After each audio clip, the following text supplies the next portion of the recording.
Hello everyone, Bill Bacardi. Hopefully everybody's well. We're going to do Stock Lock Sunday, and we're going to do a little bitching about some very shady locksmith practices, guys. But we're going to pick this American 700. It's the 100-year anniversary edition. Let me get up so I can make sure you're in frame there. I don't know if you can see it. You can see it there. But these are becoming very scarce, guys. They're hard to find now. You find them on eBay, I guess, here and there. I don't really do much eBay. But we're going to pick this first, and then I'm going to show you this core. This was the original core that was in this lock. And I got this from a very good friend of mine, and he doesn't know where it came from. He doesn't remember where he got it from. Another locksmith, you met him in my video on the multi-lock, cutting the keys for the multi-lock. My buddy Saul. Great guy. One of the nicest guys you could ever meet. Let's see how close I can get you in frame here. That's about the best I could do because I need to see the keyway. Okay, let's 50 thousandths. And let's get a gem in 18 thousandths. See if I'm going to have to move this a little bit toward me, guys. I might have to move my camera over a little. I don't know, it's not too bad. I guess that's all right. Okay, so let's see what this lock's got in it, guys. 5, I got a little counter there. 4, I got a nice crunch on 4 there. Little crunch on 3, nothing there though. Nothing on 1. 2. Oh, I'm getting a little counter on 3 there now. Oh, we're open there. We're open. Okay, beautiful. And guys, like I said, this is why I don't pick. Oh, let me get that. Okay, it's open. You can see that. Okay, that's going to work out well. Let's get this vise out of the way. Oh, I got to use the vise because I'm going to pick that lock now. Now this one, this one I'm going to lock back up. I'll show you the keys work in it, guys. I did put the core. This is a brand new American core here that I put in it. Uh-oh, what's going on there? It won't relock. I don't know what's going on there, guys. Huh. Well, that's not good. Oh, I see. It went past. Shit. How did it do that? Oh, man. I see what happened. I don't know what's going on there, guys. I really don't. There it is. I got it. I got it. I'm going to have to look at the actuator in here because, there, it works just fine, guys. The actuator in there because it snapped all the way past the thing there somehow, and I don't know how it did that. And that's a brand new core I put in this lock. Huh. Ooh, I got the shakes. Okay, let's get to this one now. As you can see, the key works fine. At some point, I'm sure that this lock was taken into a locksmith somewhere. And this is not an original American core. I'll show you an original American here. Let me see, can I find one? Should be some in here. Here's one. Okay. So the original American cores, they always have this little rim on the back of it. As you can see, that doesn't have it. This is a Chinese core that they probably took out of some cheapy Chinese lock and put it back in there. So at some point, some shady-ass locksmith has got his hands on this lock, okay? I probably don't even have to put this in the vise, guys. And the person probably bring it into, this is the key for this one. Yeah, this is the extra one that I just pulled up. But some shady locksmith has got his hands on this. The person probably bring it in to get it rekeyed to whatever this bidding was. Probably had another lock or something. I mean, that would be the only reason that I could see you bringing it into a locksmith shop and having keys made for it. Okay? So let me just show you something here. Get under that number 2 pin. Okay, there it is. Okay? Fell right open. So some of you have probably already figured out what's going on. I'm going to show you something else here. Let me move the vise now. I'm sure that this will do this too. Now, let's put a tension wrench in here. I'm going to do this right in hand. That'll work. Okay. Just, you know what? Just with the back of a pick, I'll do it. So you can take any probe, anything like that, I'm sure, guys. There. So I'm sure some of you have already figured out what's going on in here. And I was so pissed when I went to pick this lock. Because this core was in this lock when I first was going to do Stock Lock Sunday this morning.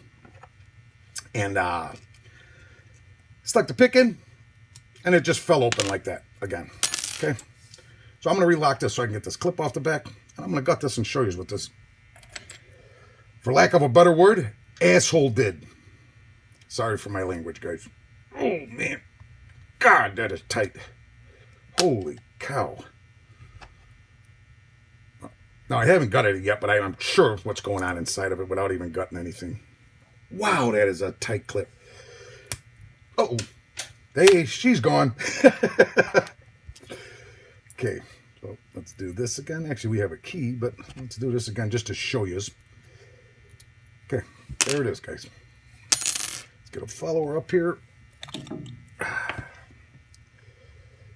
We're going to use this awesome pinning tray from my buddy Bobby Keys. Yeah, exactly what I thought. So as you can see, they've put one pin. Oh, I'm sorry, I'm not even in frame. They put one pin in the number 2 chamber here, guys. That is absolutely craziness. And it doesn't even, it won't fall back down either. Oh, there it goes. This lock is so dirty. This thing is so filthy. There, it's down now. So it's real deep in there. But, come on, guys. One pin in a lock? I mean, let's be serious. Yeah, very tiny little guy, too. Let me turn him over. Let me get my tweezers. And I'll pull the top pin out. And I'll guarantee it's not any kind of spool or anything like that. And another way you can see that this is an American core. See, there's a ball bearing in the back of it. One of them cheapy Chinese ball bearing locks. It's for to line the keys up. And actually, they filed the whole top of this core, I see. If you can see that, I'm going to get up. Let's see if you can see that or not. Nah, you really can't tell a filing. And I'm sorry for the hum up above you guys. I got a light right up above you here. And I think one of the ballasts are going bad in it or something. So, I'm going to change them all out to LEDs anyway, soon. Okay? Of course, nothing in one, nothing in any of the chambers. And it's got a key pin in it. With the point facing down. That is just so aggravating. It just burns me up to see that a locksmith will do that to somebody. I mean, you're compromising whatever they're locking up. Tools, a garage, a shed, a shack, whatever. You're completely compromising them. That's absolutely crazy. Oh, I just dropped the ball bearing. I shouldn't have did that. But that's all right. I'll put that back in. Actually, I'll probably just throw this core right in the garbage. It's no good for anything, guys. Trust me. Okay. So that's that. And I'm going to add something else into this video. So I went out to a job. A realtor called me. And, oh no, you know what I want to do first? So I was watching Paul Springet's video this morning. And I believe they call these 570 cylinders. It's just a kick cylinder for a knob out there in Australia. And he didn't have a follower that fit really nice over the back of it. So I've taken a file and fixed a 3D printed follower for him. You can see that fits really tight. And I'm going to send this out to him. But see how nice that fits over those now? Oh, I'm sorry. I can't tell if you can see that or not. If I'm focused or not focused, camera. What's going on with you today? But see how nice that fits over the back?